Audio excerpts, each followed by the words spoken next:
Purtroppo, come CGIL, dobbiamo ancora una volta evidenziare come le donne anche qui siano discriminate nella qualità del lavoro, nella possibilità di crescita occupazionale, nella possibilità stessa di lavorare. Per il mondo del lavoro, uomini e donne sono diversi dal punto di vista retributivo, contrattuale e sociale anche nella città metropolitana di Venezia.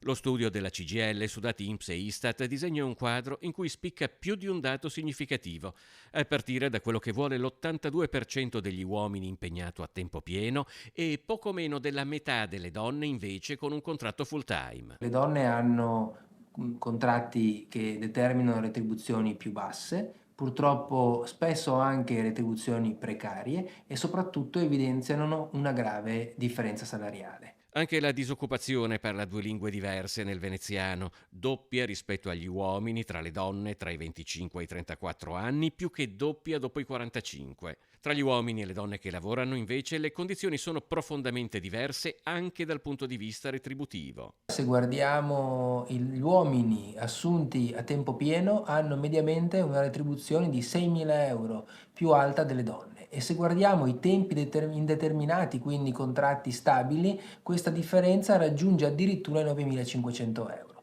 Quindi è evidente con questi numeri come c'è e come ci sia una forte discriminazione salariale delle donne anche nel nostro territorio. Servono interventi urgenti mettendo in cima alle priorità l'emergenza occupazionale femminile e l'emergenza salariale.